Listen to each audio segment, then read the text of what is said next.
ikuti sambutan seminar kesehatan online hari ini.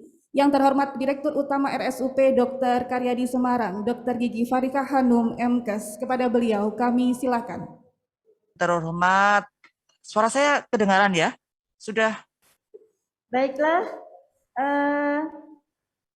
kita perkenalkan untuk pembicara yang pertama, yaitu Dr. Gigi Budi Wibowo SPOR yang akan menyampaikan materi tentang amankah periksa dan tindakan gigi di masa pandemi COVID-19. Namun sebelumnya akan kita bacakan dulu kurikulum vitae beliau. Dr. Gigi Budi Wibowo, SPOR, lahir di Salatiga pada tanggal 28 September tahun 1971. Sebentar lagi ulang tahun ya, Dok? Pendidikan beliau, Dr. Gigi di FKG UGM tahun 1992. Pendidikan Dr. Gigi spesialis ortodonsi juga di FKG UGM tahun 2011. Pelatihan beliau pertama adalah pelatihan bedah mulut minor di Rumah Sakit Umum Pusat Dr. Karyadi Semarang pada tahun 2002. Yang kedua adalah pelatihan DVI, Disaster Victim of Investigation, di Polda DIY pada tahun 2014. Pekerjaan beliau, Dr. Gigi di Dinas Kesehatan Kabupaten Boyolali dari tahun 1999 sampai 2003. Dr. Gigi di Dinas Kesehatan Kota Salatiga tahun 2003 sampai 2007. Dr. Gigi di RSUP Dr. Karyadi Semarang sejak tahun 2007 sampai 2011. Staf pengajar bagian Gigi dan Mulut FK Undip mulai tahun 2007 sampai 2011. Ortodontis di RSUP Dr. Karyadi dari mulai tahun 2015 sampai sekarang. Staf pengajar bagian ortodonsi PSKG FK Undip mulai tahun 2015 sampai sekarang. Kurikulum vitae tentang organisasi beliau. Beliau adalah Ketua PDKI Cabang Salatiga dari tahun 2008 sampai 2012. Ketua HM PKG FKG UGM dari tahun 2013 sampai 2015. Ketua Progigama FKG UGM 2013 sampai 2015.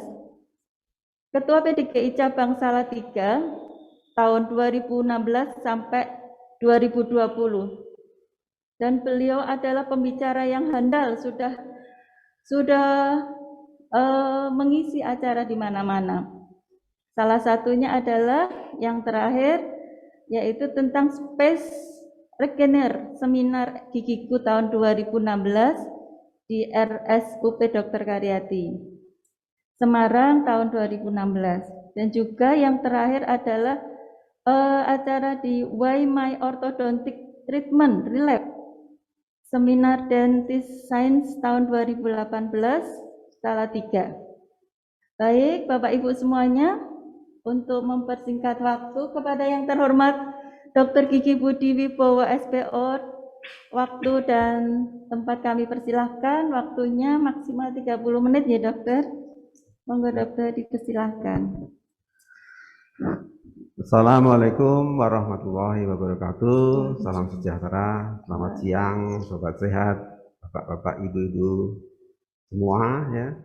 Salam hormat pada Direktur Utama Rumah Sakit Dr. Karyadi, Dr. Farika Hanum yang tadi telah memberikan sambutan dengan penuh semangat ya.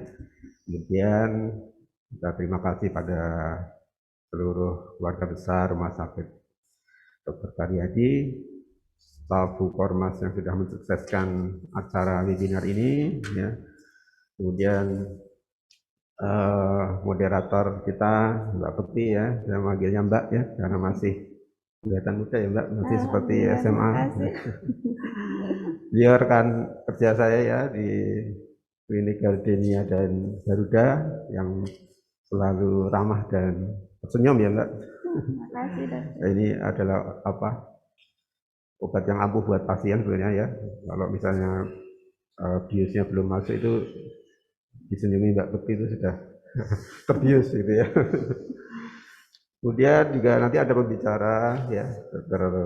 Kia Ajeng yang akan membahas tentang materi bagaimana sih merawat gigi anak di masa pandemi, juga Dr. Etis ya yang akan membahas bagaimana sih kita mendeteksi kelainan ya di rongga mulut ya.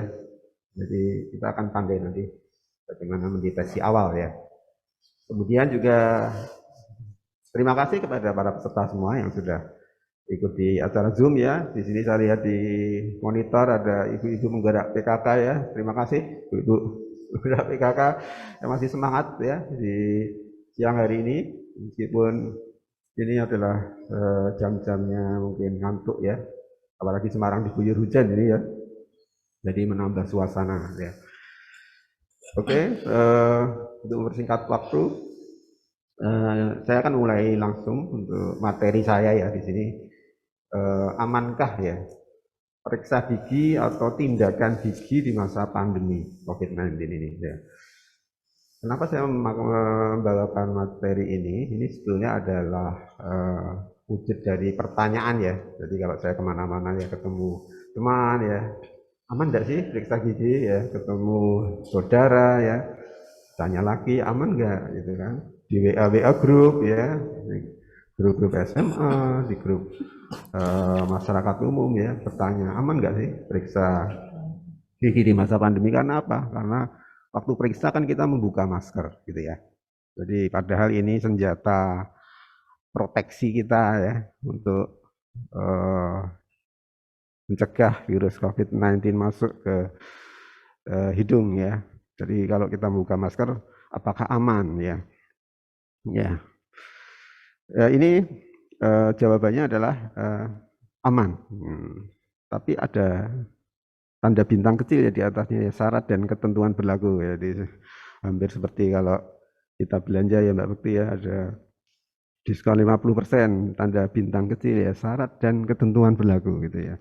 Nah ini syarat-syaratnya apa? Di faktor-faktor yang mempengaruhi ya bahwa aman atau tidak kita periksa gigi ya, atau tindakan gigi. Misalnya tindakan gigi itu ya mencabut gigi, menambal gigi ya, membersihkan karang gigi gitu ya.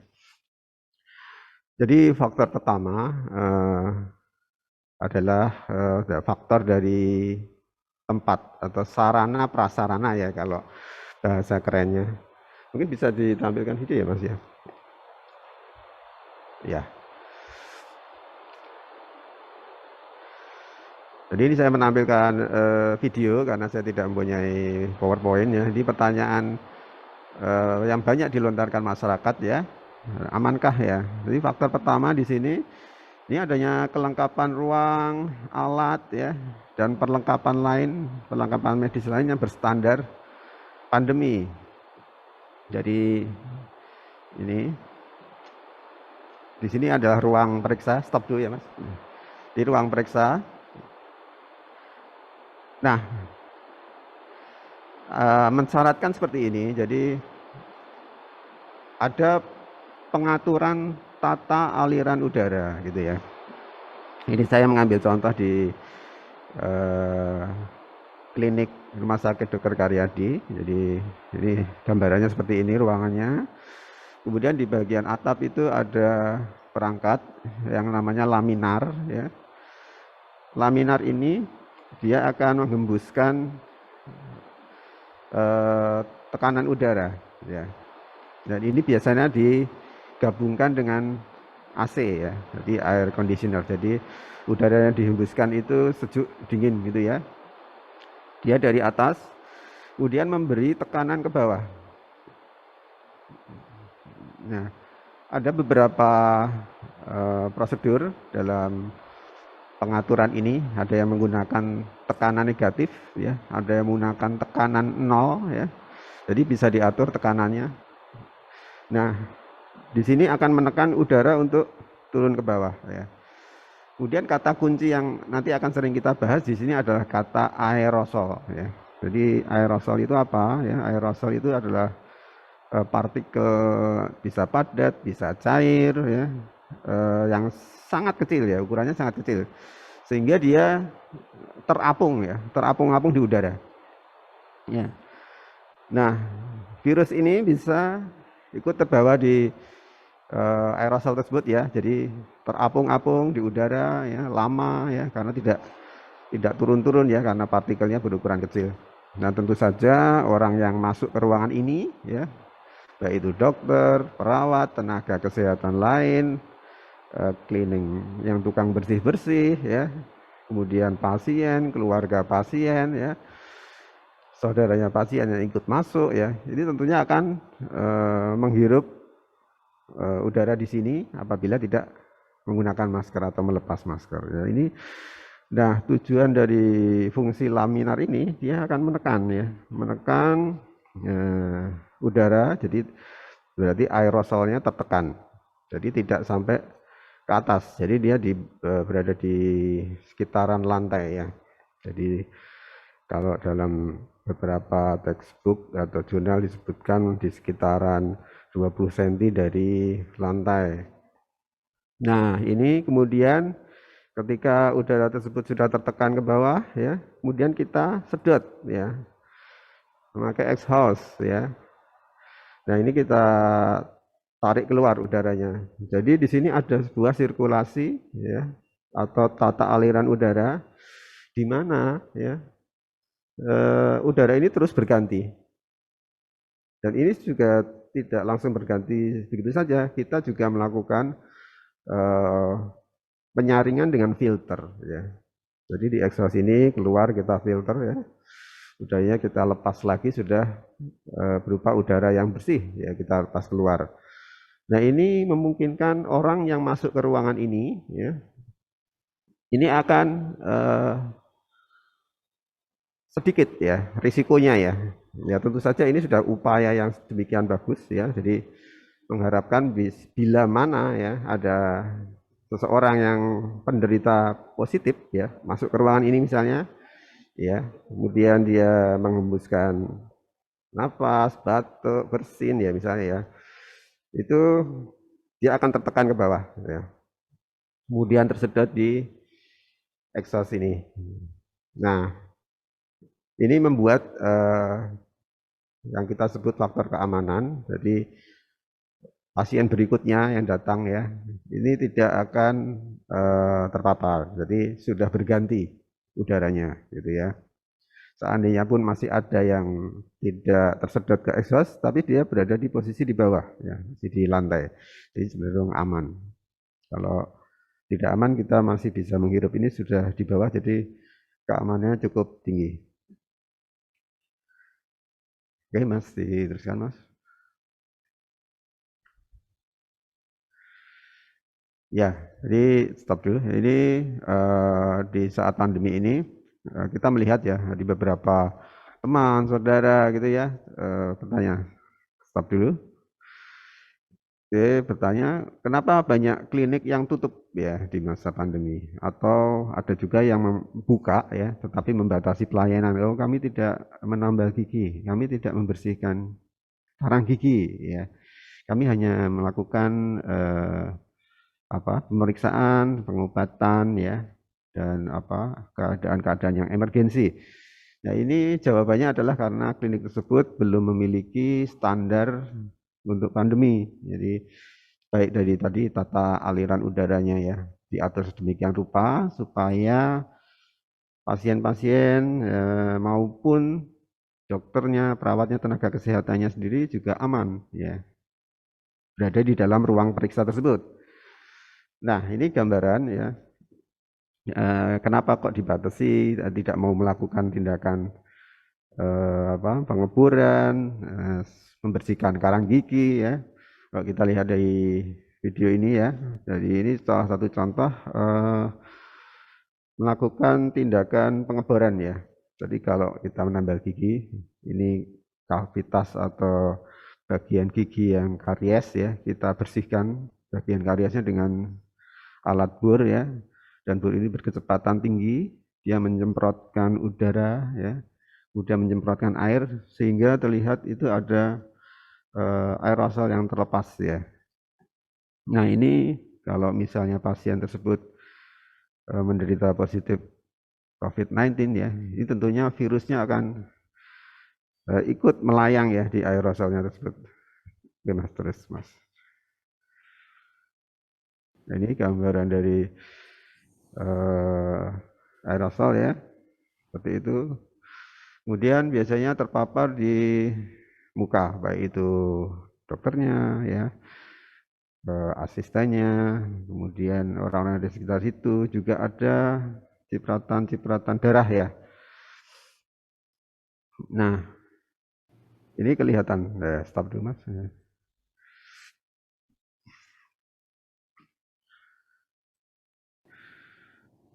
Nah ini ada, ini bagian-bagian yang terpapar ya kalau kita melihat di gambar ini ya.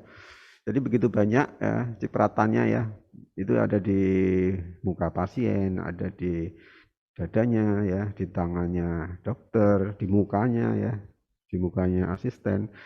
Nah ini yang membuat tindakan tadi ya, pengeboran, membersihkan karang gigi ya, berisiko tinggi. Karena apabila sang pasien ini menderita positif COVID ya, ini tentu virusnya akan terpapar ya ke bagian-bagian yang berwarna hijau tersebut. Baik mas, next mas.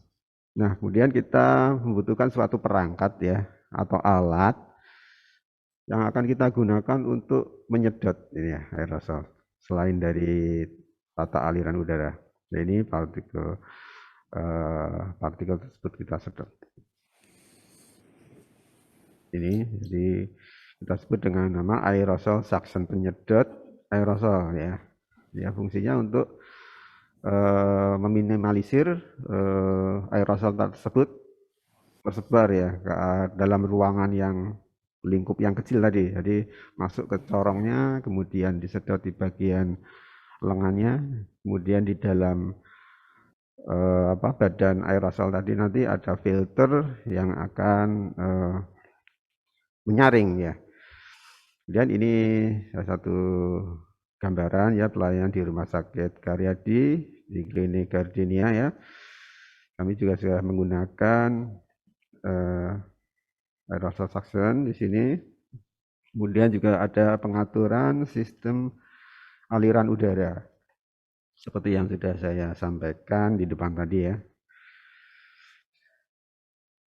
Jadi setiap tindakan pengeboran ya penggunaan scaler ultrasonik ya itu akan menimbulkan aerosol. Kemudian kita disedot ini di bagian exhaust. Kemudian juga ada pengatur tekanan di sini ya. Ya diatur tekanannya supaya aman. Kemudian dia ada sedikit promosi ya pelayanan gigi di mulut ya selama pandemi kami masih melakukan tindakan estetik ya. Di sini ada melapis gigi, mencerahkan warna gigi ya. Kami membuat crown, implan gigi, dan perawatan merapikan gigi. Jadi tidak ada pembatasan pelayanan karena kami sudah mempunyai ruangan yang berstandar pandemi ya. Jadi Bapak-bapak Ibu sekalian yang akan berkunjung ya ke Rumah Sakit Dr. Karyadi, saya pastikan keamanannya untuk sarana dan prasarananya adalah aman gitu. Kemudian ada faktor kedua, jadi tidak hanya sarana dan prasarana ya, jadi tidak hanya kelengkapan alat, ruang ya, tapi dari faktor pasien. Nah ini juga faktor penting. Ini yang paling penting adalah masker ya. Seperti yang sudah disarankan beberapa waktu yang lalu, ketika gelombang kedua mulai meledak ya, kita disarankan untuk stop dulu mas, untuk double masker ya. Jadi antara masker medis dan kain ya. Ini sangat membantu memproteksi. Kemudian saat antri ini juga krusial ya. Jadi budaya Indonesia yang tidak suka antri ya. Ini yang ya ini adalah sebuah hikmah dari pandemi ya. Kita disuruh untuk tertib ya, untuk antri. Jadi menjadi sebuah budaya yang bagus ya. Jadi si corona ini malah mengajari kita untuk tertib ya, gitu ya Mbak Bukti. Jadi diharapkan tidak berkumpul di satu ruangan ya, tanpa sirkulasi di situ ya. Seandainya pun tanpa sirkulasi dan ruangannya kecil ya, diharapkan tetap menjaga jaraknya, jadi tidak berdempet-dempetan. Kemudian biasanya di klinik yang bagus ya, dia akan mengatur jadwal pasien ya. Jadi pasien tidak berkumpul di satu ruangan. Ya, stop dulu Mas. Ya, berkumpul di satu ruangan, di ruang tunggu. Bahkan beberapa klinik juga sudah menerapkan ya, seandainya pasien ada yang membawa mobil ya, masih bisa menunggu di mobil ya, seandainya di ruang tunggunya penuh ya, nanti dihubungi ketika sudah mendekati waktu untuk dilayani. Jadi banyak trik-trik ya yang bisa kita lakukan, kreativitas ya untuk mengatur antrian pasien ini ya. Jadi ini yang diharapkan. Jadi faktor-faktor risiko dari saat mengantri. Kemudian di ruang tunggu juga harus ada jaraknya ya. Kemudian juga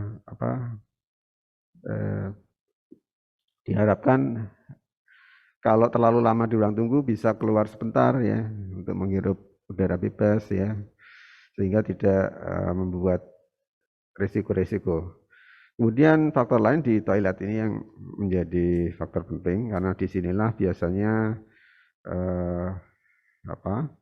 kebersihan ini menjadi PR ya di toilet ini. Disitulah orang buang hajat ya, disitulah orang membuang kotoran ya. Jadi ini disitulah berkumpulnya kuman dan virus ya. Kemudian salah satu yang menjadi faktor penyebarnya di sini adalah benda-benda yang kita pakai ya.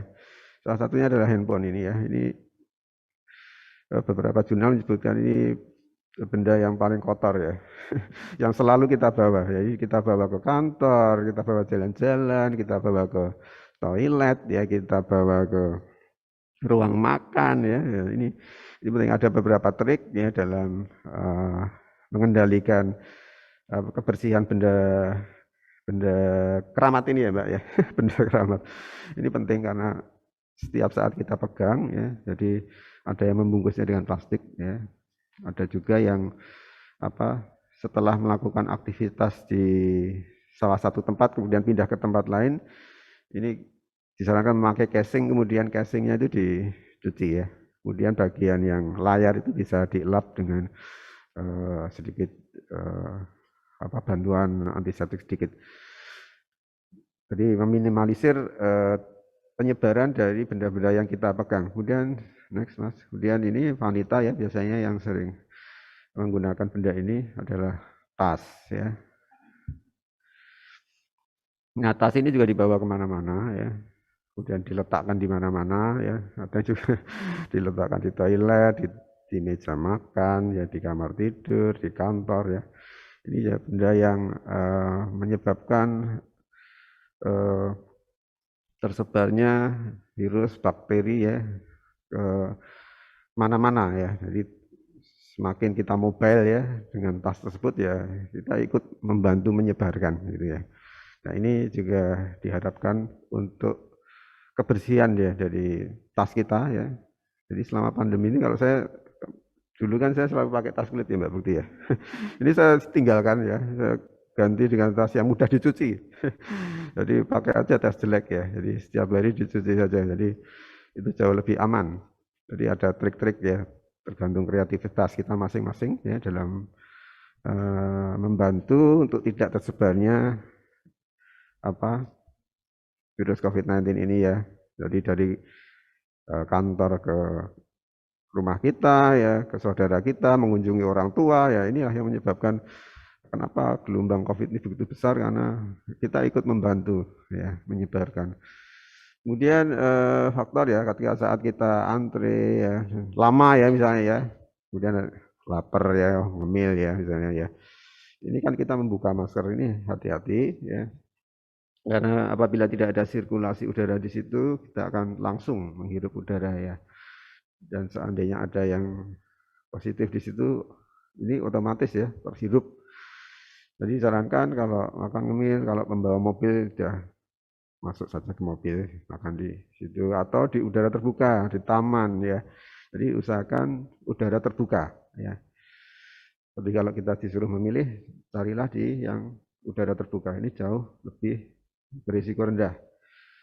Kemudian kita lihat lagi apakah di ruangan tersebut ada sirkulasi udara ya. Kalau tidak ada ya seperti tadi trik-triknya. Kemudian juga hindari area yang banyak dipegang orang ya. Jadi seperti handle pintu ya, kemudian pegangan kursi ya itu ya. Jadi banyak triknya setelah misalnya ya setelah kita berobat ke rumah sakit ya. Kemudian kita langsung cuci tangan ya. Jadi di Rumah Sakit Karyadi sudah disiapkan tempat-tempat untuk cuci tangan, atau kalau tidak sempat terburu-buru bisa cukup dengan hand sanitizer ya. Jadi kemanapun setelah kita pergi mau masuk rumah ya, disarankan ya untuk mengganti baju ya, baju yang kita pakai karena sudah terpapar kemana-mana ya, ganti baju lebih bagus lagi kalau bisa mandi ya. Jadi saya sering mandi ya di saat pandemi ini, selain segar juga sehat gitu ya. Baik, selanjutnya Mas teruskan.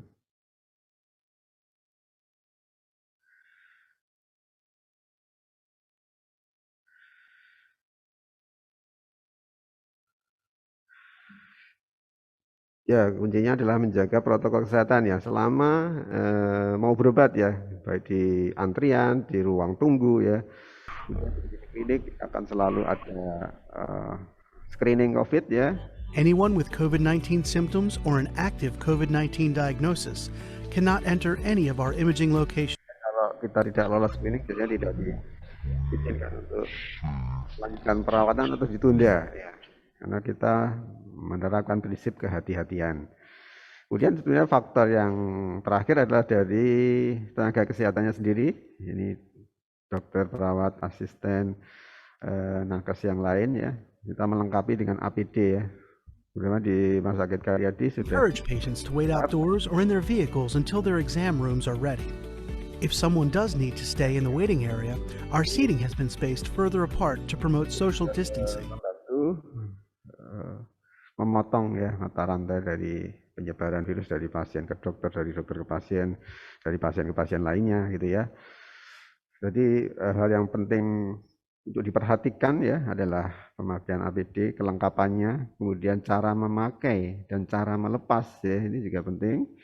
Kemudian cara pencucian kalau itu harus dicuci ya dan kemudian dipakai lagi atau harus sekali pakai, itu juga pembuangan limbah medisnya juga harus diperhatikan. Jadi ini panjang sekali ya rentetannya untuk APD ini ya. Jadi bukan pekerjaannya mudah ya, ini butuh hati-hati serius ya. Sehingga kita tidak menambah dan menambah penyebaran dari virus COVID-19. Mungkin itu saja yang saya sampaikan ya. Nanti bisa lanjut ke diskusi saja ya. Harapkan keaktifan dari para pendengar semua, apalagi nanti ada door prize ya. Semoga mendapatkan door prize yang menarik ya.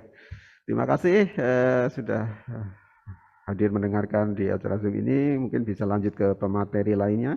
Terima kasih. Assalamualaikum warahmatullahi wabarakatuh. Salam sejahtera buat kita semua.